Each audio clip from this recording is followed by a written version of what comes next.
Y vamos a abrir la Biblia en el Salmo número 20.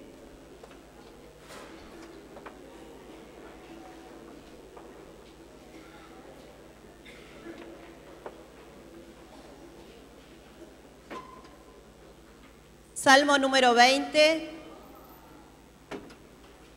Cuando lo tengan, digan amén. Todavía no lo tienen.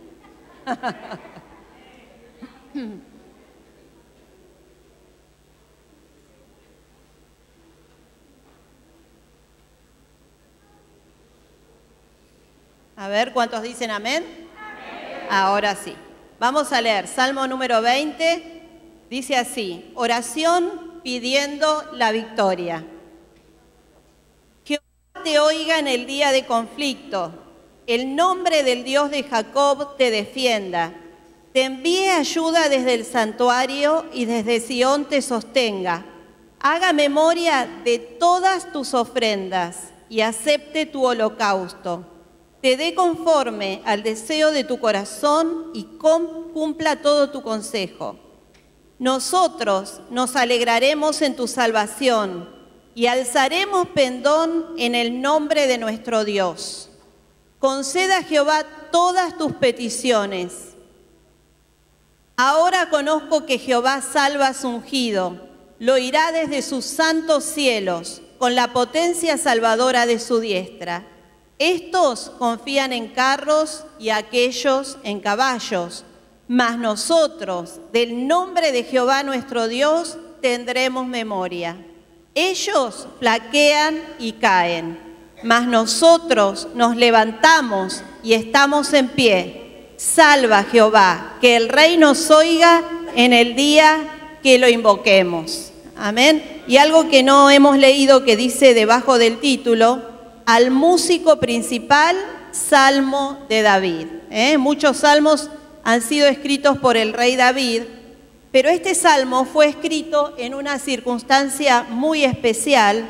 Por eso nosotros nos sentimos identificados cuando leemos los salmos, porque vemos que los conflictos que los salmistas que han escrito los salmos tenían, muchas veces se parecen a las situaciones que nosotros vivimos en la actualidad, ¿o no? ¿No le habla Dios a usted por los salmos? Amén. Y bueno, este salmo que fue escrito por David fue hecho en una circunstancia, en un día crítico, en un día de conflicto. ¿Cuántos están atravesando un conflicto o están enfrentando un conflicto en estos días? A ver, levante su mano. Unos cuantos. Así que esta predicación es para todos, pero en especial para aquellos que hoy están en esa crisis. Y resulta que David, usted sabe que era el rey de Israel, pero no solamente era el rey, sino que todo su ejército salía a la batalla porque tenía que defender a Israel de todos sus enemigos. Y una orden que Dios le había dado al pueblo de Dios era que Israel no tenía que pelear con carros y caballos, como los que recién cantábamos que el Señor echó a la mar, sino que el pueblo de Dios tenía que batallar con espada, jabalina, flecha, piedra, es decir, todas cosas de uso manual, se podría decir, ¿no? Pero ¿qué sucedía? Que si uno comparaba una piedra o una jabalina o una flecha, parecía mucho más poderoso el carro que esa piedra o esa flecha, ¿no? Entonces, en ese momento había una batalla en el norte de Israel y David estaba al frente de esa batalla y venían los enemigos con sus carros y sus caballos, tirados por caballos. Y Dios le había dicho a David que tenía que destruir por completo, diga por completo, a todos los carros y caballos y obviamente a los jinetes que estaban llevando esos carros adelante. No tenía que quedar ningún carro. ¿Y qué pasó? Batallaron, 900 carros fueron destruidos por David y su ejército, pero David se tentó. ¿Cuántos de ustedes se tientan? A ver, ¿cuántos? Todos. David se tentó. y dijo, qué lindos que son estos carros. Yo me imagino que los carros estarían hasta fileteados. Qué fuertes que son estos carros. Qué coraza, o sea, qué armadura y qué resistencia tienen estos carros. Yo me voy a quedar con 100, dijo David, y se los guardó para su ejército. ¿Qué habrá pensado Dios de eso?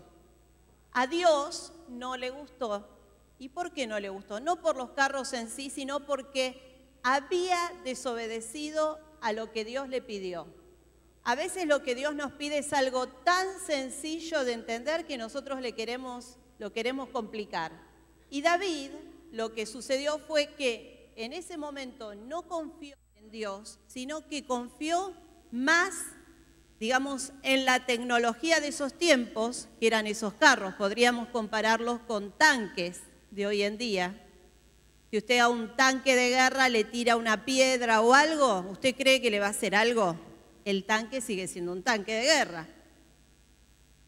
Y David se quedó con 100 y confió en esa tecnología militar antes que confiar en el poder de Dios, antes de creer que ese poquito que ellos tenían, esas flechas, esas jabalinas, esas espadas, que el favor de Dios iba a estar sobre su ejército si ellos batallaban de la manera que Dios les pedía.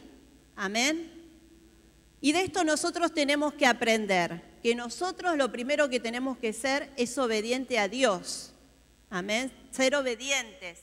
David fue desobediente y Dios se enojó. Y mientras ellos estaban librando esa batalla del norte, saben que Dios les jugó, como se dice, una treta, una mala pasada a David para que aprenda.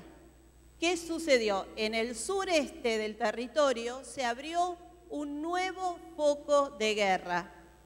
Así que David tuvo que enviar a gente de su ejército, a Joab, al sureste para poder batallar también con ese foco que se había levantado de enemigos contra Israel. Si él hubiera estado bajo la palabra que Dios le había dado, bajo obediencia, eso no hubiera sucedido. Ahora la pregunta que yo les quiero hacer es, ¿cuántas veces estamos en este día de conflicto, como ustedes levantaron la mano antes, porque nosotros mismos hemos abierto una puerta de conflicto, porque no hemos obedecido a Dios, porque no escuchamos su palabra o porque actuamos carnalmente, como se dice? Confiamos más en nuestros recursos, en nuestro poder, nos la creímos que podíamos solucionar o enfrentar una situación en nuestra fuerza y Dios dijo, esto así no es, y se generó un conflicto. ¿Cuántos dicen sí? A mí me pasó, A mí también me pasó. Entonces, nosotros tenemos que aprender que Dios está con nosotros, que nos ama, pero Él quiere que podamos obedecerle. Porque donde está Dios, si Él está del lado nuestro, nosotros vamos a tener esa bendición. Amén.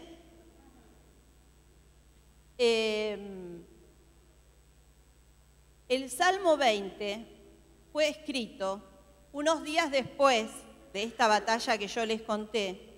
Y cuando él escribió nuevamente el Salmo 20, estaba apesadumbrado David, porque ¿qué había pasado? Aunque habían vencido a esos enemigos que habían llegado por el norte del país, volvieron a levantarse esos mismos enemigos. ¿Cuántas veces? Y yo me acordaba del tema de mi hijo Franco, de su enfermedad, que nosotros habíamos declarado la sanidad y después, a los 2-3 años, volvió como a surgir el nuevo problema y nosotros no entendíamos nada y dijimos, ¿cómo puede ser? Si esto ya estaba resuelto, Dios ya lo había tocado, se había sanado. ¿Saben qué pasa? Que nuestro enemigo, ¿quién es nuestro enemigo? No es inteligente. Diga, no es inteligente. No es inteligente Satanás. Pero ¿saben qué? Es obstinado. Es obstinado. Porque si fuera sabio, no volvería, porque sabría que nosotros lo vamos a enfrentar en el nombre de Jesús y con todas las armas que el Señor nos da y que está vencido. Entonces no volvería. Pero es medio es inteligente, pero a la vez es cabeza dura. Entonces vuelve. Y nosotros en esa segunda vez que nos sucedió esto, volvimos a tomar las armas de guerra que el Señor nos había dado. Y bueno, y aún se fue más a fondo y ahí sí se pudo ver que el problema estaba absolutamente resuelto, ¿no? Quiere decir que el Señor nos asegura la victoria. Pero David dijo, ¿cómo puede ser si yo había vencido a los enemigos del norte y ahora vuelven a atacarme? David no lo entendía y eso lo hizo poner mal. Y es cuando escribe justamente este salmo donde dice que Dios nos oiga en el día del conflicto. Y David sabía que él no podía esconderse, porque él era el rey, ¿sí? Él no podía irse a una cueva, él tenía que dar la cara y resolver la situación como jefe de Estado que era. Usted sabe que el rey en ese tiempo tenía toda la autoridad, y se creía que también ese rey había sido puesto por Dios, así que tenía toda la autoridad para obrar. Lo mismo le había pasado a Saúl, previo a David. Si nosotros nos acordamos, en el día de conflicto de Saúl, él tenía que ofrecer un holocausto, pero estaba tan desesperado por obtener la victoria que ¿qué pasó? No esperó al profeta, y él mismo ofreció ese holocausto. ¿Se acuerdan de eso? ¿Sí? Entonces, Saúl también tenía que ofrecer un holocausto, solo que lo hizo de mala manera. No esperó al profeta, al sacerdote, que era el que tenía que ofrecer. David sabe que tiene que vencer nuevamente a estos enemigos, pero decide, en medio de esta situación, hacer sacrificio, hacer holocausto. Y usted sabe que David era súper exagerado. Decile al que tenés al lado, David era súper exagerado. Pero súper exagerado, Si él iba a dar una ofrenda, no la iba a dar así, 3, 4 moneditas por ahí. Él iba a dar una ofrenda poderosa. Una ofrenda de aquellas que todo el mundo se da cuenta que él había dado esa ofrenda.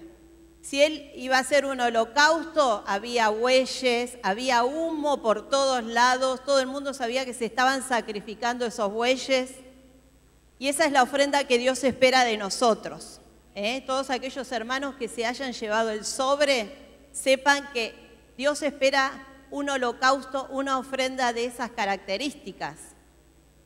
Pero no solamente los que se llevaron el sobre, todos tenemos que saber que Dios espera de cada uno de nosotros esas ofrendas, las mejores, no las que sobran, las mejores. Amén. Entonces, David hace, en medio del conflicto, un culto de adoración y alabanza. Y nosotros hoy, oh casualidad, estamos en un culto ¿de qué? ¿De qué no escuché? De adoración y alabanza. De adoración. ¿Sabe que todo esto está saliendo por internet, no? Que ese amén sale. Estamos en un culto de adoración y alabanza. Amén. Para que los demás que nos ven escuchen que estamos en un culto de adoración y alabanza. Amén. Gloria a Dios. Denle un aplauso al Señor. Gloria a Dios, aleluya. En medio de ese culto de adoración y alabanza que estaba haciendo David, llama al sacerdote David para que justamente ese sacrificio fuera acorde a todo lo que Dios pedía. Y entonces se hace un altar. Y era un culto gigante. En ese altar, al costado del altar, estaba el rey David y del otro lado estaba el sacerdote. Y el sacerdote le dice al rey David, Jehová te oiga en el día de conflicto, que es lo que hemos leído en el Salmo 20. El sacerdote está de un lado, el rey está del otro del altar, Al costado o detrás del rey están los generales, detrás de los generales están los soldados y detrás de los soldados está el pueblo de Israel. Así que imagínense que la cantidad de gente que había en ese culto eran miles y miles de personas que estaban para adorar a Dios y para sacrificar alabanza, amén, y dar ofrendas. Y el sacerdote le dijo esto, ¿no? Ellos estaban rodeados, a pesar de estar juntos en ese culto, estaban rodeados de carros y caballos de guerra. Imagínense la situación. Estaban rindiendo un culto justo en el punto estratégico del conflicto. Así que cuando vos estás en medio de esa crisis, de ese conflicto, aunque te parezca que es el momento más oscuro, más difícil, es el mejor momento para dar alabanza y rendir adoración al Señor. Y también dar ofrendas. Amén. Entonces, le dice el sacerdote a David, Jehová te oiga en el día de conflicto. ¿Saben qué significa ese Jehová te oiga? Significa Jehová te defienda. ¿Cuántos necesitan que Jehová los defienda? Amén. Jehová te defienda. ¿Y de quién tenía que defender Jehová a David? De los enemigos, por supuesto, pero ¿saben qué? De algo mucho más importante que esos enemigos, porque David había fallado, había desobedecido a Dios. O sea que el primer, punto en cuestión del cual Dios tenía que defender a David era de su propio corazón. ¿Cuántas veces, como dijimos antes, nos metemos en problemas nosotros mismos? Así que Dios nos tiene que defender de nuestras propias aún decisiones, de nuestras propias conductas. ¿Y cómo se hace eso? Tenemos que arrepentirnos. Tal vez hoy estés en medio de esa crisis, de ese conflicto, porque tomaste una mala decisión o no escuchaste al Señor, o no buscaste en la palabra de Dios la guía de Dios para eso. Tal vez te embarcaste en algo que Dios no quería que estuvieras, que lo hicieras. Y entonces surgió el conflicto. Yo te animo a que en esta mañana, si vos estás en una situación como esa, que le digas al Señor, hoy mismo, Señor, perdóname porque yo me metí en este conflicto. No me metió nadie, no me metió el diablo, no me metieron los enemigos. Yo solito entré y abrí esta puerta y pasé por esta puerta. Pero ¿saben qué? Es grande la misericordia de Dios. Amén. Si estás en esa situación, hoy arrepentite, pedile perdón al Señor, y Dios es un Dios misericordioso. Dios no es de esos dioses que te dicen, bueno, te arrepentiste, arreglátela solo, ya te metiste en ese problema, ahora yo no te voy a ayudar. Siempre que vamos a Él en busca de ayuda y con un corazón genuino de arrepentimiento, el Señor nos recoge con su amor y obra a favor de nuestra vida. Amén. Entonces, primero Dios tiene que defendernos de nuestro propio corazón, pero también tenía que defender a David de los enemigos. Y saben que no lo voy a leer ahora por una cuestión de tiempo. Si ustedes quieren, anótenlo y después lo leen en sus casas. Un dato importante es que en el libro de Zacarías, en el capítulo 3, Zacarías tiene una visión donde está Josué vestido con ropas viles, medio andrajoso, para decirlo de otra forma, ¿no? Y al costado, a la derecha de Josué, ¿saben quién estaba? Satanás. ¿Y Satanás qué estaba haciendo? Dice la Biblia que es el acusador de los hermanos. Lo estaba acusando a Josué. Zacarías 3. Lo estaba acusando a Josué. Y nuestro corazón, cuando peca, cuando nosotros caemos y nos metemos en un problema, como hizo David, ¿qué pasa? Comienza a acusarnos.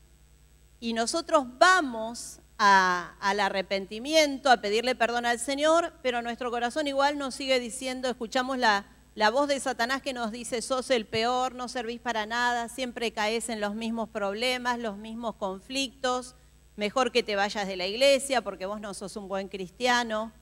¿Le ha dicho alguna vez eso el diablo? Hermanos, les estoy hablando, buen día. ¿Les dijo el diablo eso alguna vez? Sí, ¿no es cierto? A todos nos acusó, nos hostigó, nos hizo sentir culpables, sentir vergüenza de nuestras acciones, un montón de cosas así.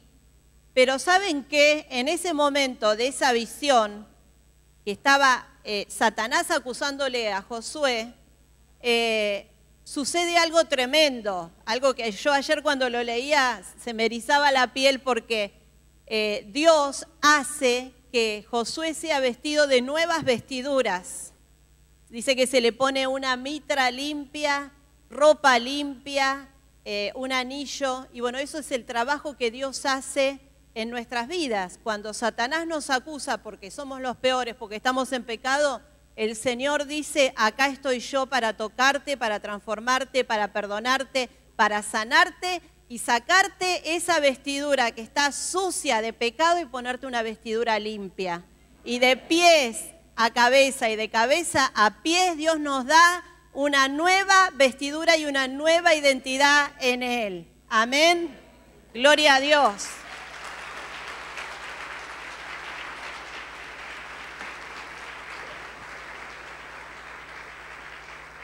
Ahora, eso era en el Antiguo Testamento, pero gloria a Dios que viene ¿el qué?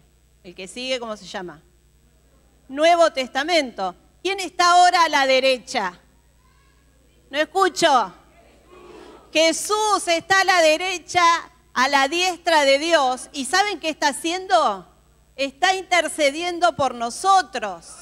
Amén. Ya no está Satanás acusándonos porque fue reducido, derrotado en la cruz del Calvario, sino que a la diestra del Padre está Jesucristo clamando por nuestras vidas. Gloria a Dios.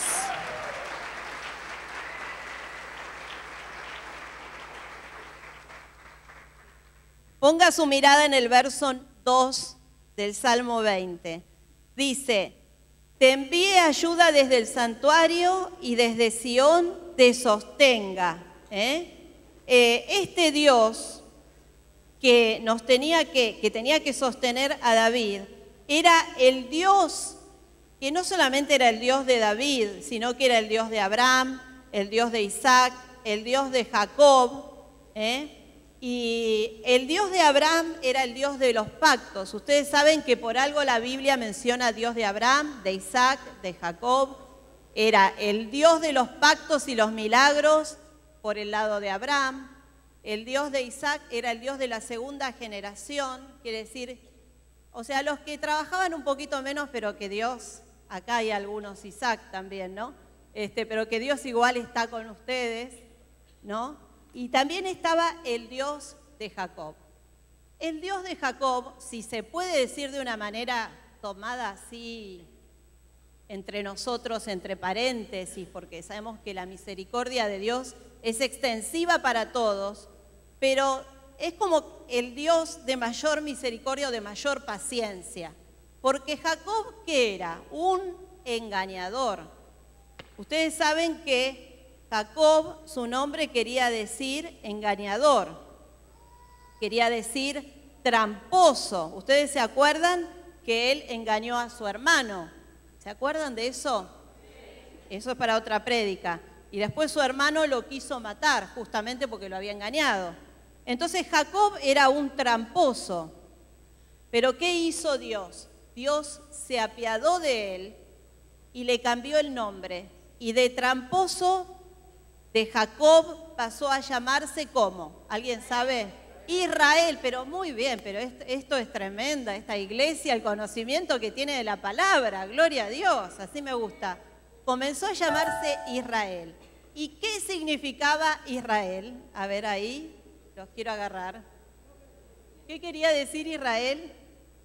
Príncipe de Dios. Así que anótelo. El que está anotando Israel significa príncipe de Dios. ¿Qué le parece el cambio? De tramposo, Dios comenzó a llamarlo príncipe de Dios. A lo mejor alguno de ustedes era tramposo antes de conocer al Señor. Tenía un comercio, en vez de vender 100 gramos de jamón ponía 90.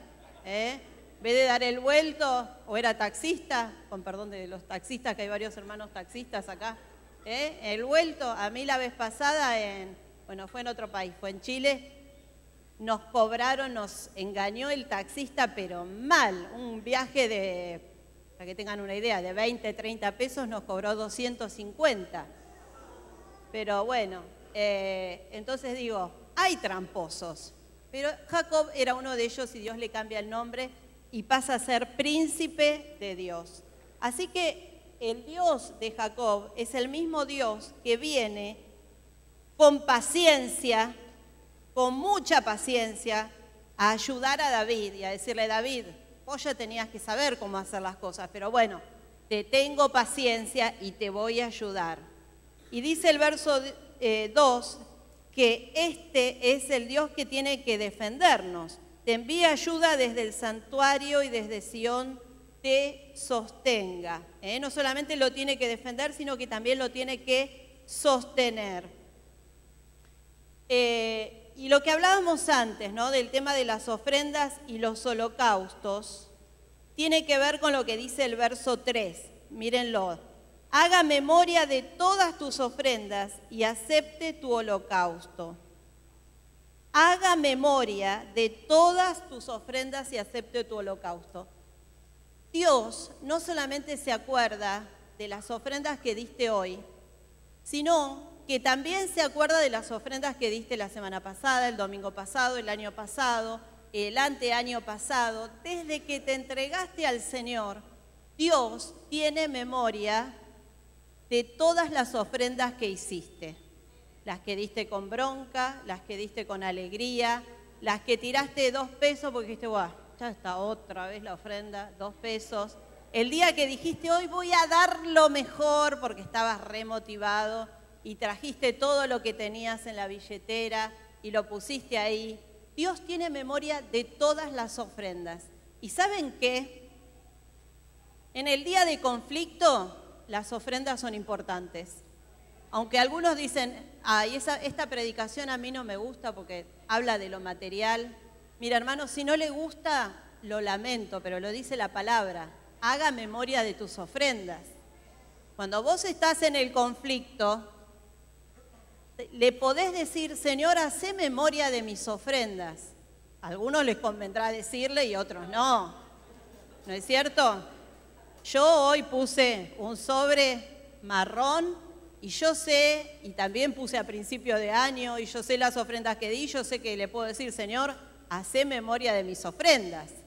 No sé usted si le puede decir, pero espero que en su currículum, en el debe y haber suyo que Dios tiene en el cielo, el Señor pueda decir, acá no hay deudas, acá hay sobrante en la cuenta de los hermanos de Príncipe de Paz, mis hijos de Príncipe de Paz. Entonces, esto, si Dios tiene que hacer memoria de las ofrendas, es porque todo lo que tiene que ver con las ofrendas y los holocaustos rompen las maldiciones, porque es como yo decía antes, demuestra lo que hay en nuestro corazón, no es por la plata en sí misma, ¿entienden? Demuestra lo que hay en nuestra vida y en nuestro corazón. Y si nosotros hemos sembrado lo mejor para Dios, para su obra, Dios lo va a tener en cuenta, porque va a decir, vos me diste, vos sembraste, vos diste lo mejor, diste lo que te costó, yo también te voy a dar a vos. Así que usted sabe, en este día de conflicto sí puede pedirle eso al Señor. Pero ¿sabe qué consejo le doy yo? No espere al día de conflicto. Acá hay hermanos que han levantado la mano que están en el día de conflicto. No esperemos al día de conflicto para dar. Amén. De siempre lo mejor para que cuando llegue el día de conflicto el Señor diga, qué buenas ofrendas este hijo me dio, yo voy a obrar en consecuencia. Amén. Y ¿saben algo importante también que les quiero enseñar? A ver, ¿cuántos van a agarrar esto? A ver, ¿cuántos van a agarrar esto que les voy a decir? A ver, las manos. ¿Cuántos van a agarrar esto? ¿Están preparados? Pero bien preparados. ¿Saben que yo me convertí pero no vengo de una familia, digamos, cristiana, convertida al Evangelio de verdad. Porque vengo de una familia que era católica, bueno, y otros aditamentos. Pero hay, sí, pastores o hijos de Dios que vienen de, como se dice, de cuna cristiana y que ya generaciones anteriores tienen padres pastores, abuelos pastores, nosotros conocemos a varios. Y eso es tremendo, porque para que ese nieto llegue a ser pastor o a predicar o a ser un hijo de Dios, las generaciones anteriores sembraron ofrendas de las cuales Dios tuvo memoria y rompió cadenas para que ese que ahora es pastor, que es el nieto de fulanito de tal, pueda llegar a ser pastor o a ser un hijo de Dios. ¿Qué quiero decir con esto? Que de la misma manera nosotros podemos sembrar ofrendas generacionales por nuestros hijos, por nuestros nietos, por nuestra descendencia. ¿Cuántos lo agarraron? Amén. Así que póngalo en práctica. Amén. Ya estoy terminando, hermanos, no se preocupen. Y dice también la palabra en el verso 4, te dé conforme al deseo de tu corazón y cumpla todo tu consejo. En este lugar la palabra consejo significa propósito. Dios tiene un propósito en nuestras vidas. Pero la palabra propósito, como la usamos siempre, también tiene otra definición. Pro y tesis, ¿sí? No prótesis, no prótesis. Pro, separado, y tesis. ¿Cuántos saben lo que es una tesis? Ay, hermanos, no me hablen a mí, por favor, que tuve que hacer la semana pasada en la facultad un trabajo de investigación con hipótesis, con argumentos, demostrar la investigación que la hipótesis era verdadera, los contraargumentos, la refutación y la afirmación de la hipótesis, que espero que salga aprobado. Bueno, o sea que yo en este momento tengo conocimiento de lo que es una hipótesis y una tesis. Es decir, una tesis es una declaración que tiene que ser demostrada como válida. Usted puede decir 2 más 2 es 5, pero para que a usted le crean que 2 más 2 es 5, usted va a tener que demostrarlo. Va a tener que investigar, escribir toda la argumentación que demuestra que 2 más 2 es 5 y probablemente tenga que escribir 250 páginas para demostrar que 2 más 2 es 5. Y después hay que ver si se lo aceptan, ¿sí? Quiere decir que una tesis es algo muy importante, tiene un nivel científico. Los médicos, los investigadores escriben continuamente tesis en las cuales hacen sus investigaciones y así se llegan a todas las conclusiones académicas de las cuales nosotros nos beneficiamos porque, bueno, es una investigación sobre algo de ciencia, de tecnología, de medicina, de un medicamento, de lo que sea. Ahora, esto del consejo y el propósito y la protesis quiere decir que Dios, en ese propósito que tiene con nuestras vidas, tiene una tesis. Dios escribió una tesis de cada una de nuestras vidas. En esa tesis dice lo que Dios va a cumplir en nuestras vidas, lo que nosotros somos para Él. Esa tesis que Dios escribió en la eternidad ha comenzado a activarse cuando nosotros conocimos al Señor. Quiere decir que las personas que están pasando por la calle, Dios también tiene una tesis escrita, un propósito, algo para que ellos sean. Pero esa tesis se va a activar cuando ellos se entreguen al Señor. Amén. La nuestra ya está activada y Dios va a cumplir su propósito en nosotros. Amén. ¿Cuántos dicen amén? Aunque nos equivoquemos y todo lo demás, Dios va a cumplir ese propósito. Y quiero decirte algo más. Este conflicto que estás viviendo es parte de la tesis que Dios escribió. Si estás atravesando este conflicto es para que aprendas algo, para que aprendas a depender de Dios y para que te mantengas humillado bajo la poderosa mano de Dios, para que Él resuelva este conflicto. Así que bueno, y este salmo, dice en el verso 5, ya para terminar, nosotros nos alegraremos en tu salvación y alzaremos pendón en el nombre de nuestro Dios. A ver si lo puedo hacer rápido porque es genial lo que viene.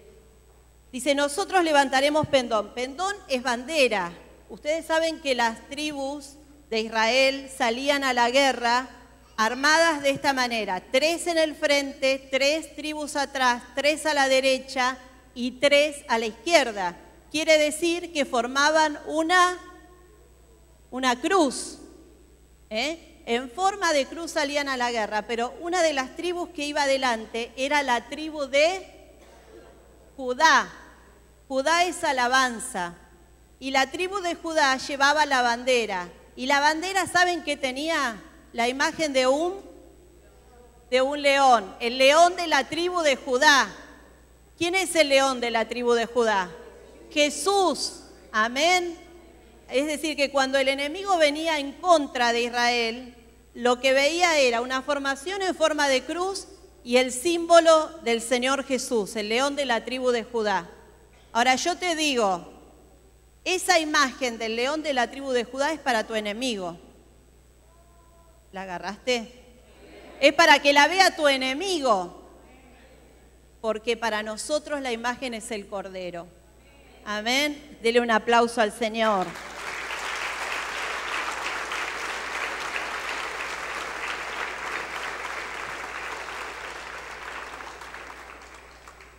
Así que nosotros levantamos la bandera en el nombre del Señor. Venimos ante ese conflicto en el nombre de Dios.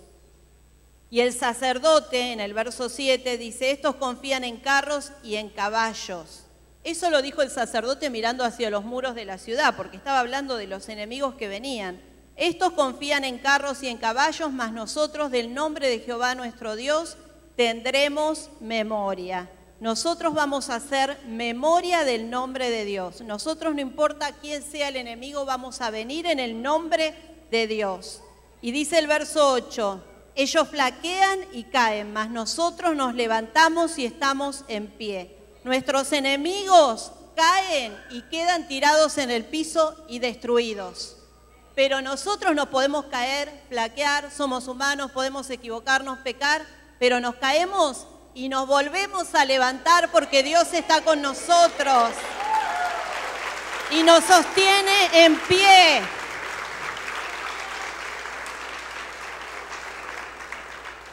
Y el verso 9 dice, salva Jehová. ¿Cuántos saben que Jehová salva? David salió a la guerra y Jehová lo salvó. Por eso este salmo termina como un cántico de adoración, ¿no? De alabanza. Fíjense lo que dice el Salmo 21, alabanza por haber sido librado del enemigo. Jehová salva. ¿Y con quién estaba batallando David? Estaba batallando con Amón y estaba batallando también con Edom y con los filisteos. Si nosotros vamos rápidamente al Salmo 60, en el verso 8, dice, Moab, vasija para lavarme. Sobre Edom echaré mi calzado, me regocijaré sobre Filistea. Quiere decir que cuando Dios tiene un enemigo, como en este caso Moab, Dios lo utiliza para lavarte. A veces te lava la cabeza, los pensamientos, el corazón. Así que decir gracias por Moab. Señor me está lavando. Dice también el Señor, sobre Edom echaré mi calzado. Y saben que cuando uno quería apropiarse de un terreno, de un territorio y quería conquistarlo, ¿saben lo que hacía? Tiraban los zapatos sobre ese territorio. Y Dios dice, yo voy a tirar mis zapatos sobre Edom. Sobre Edom echaré mi calzado. Ya los veo a ustedes tirando los zapatos por todos lados, ¿no?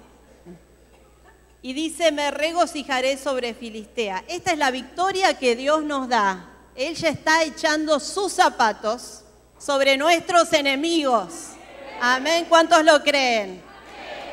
Amén. Gloria a Dios. Si lo crees, dale un aplauso al Señor.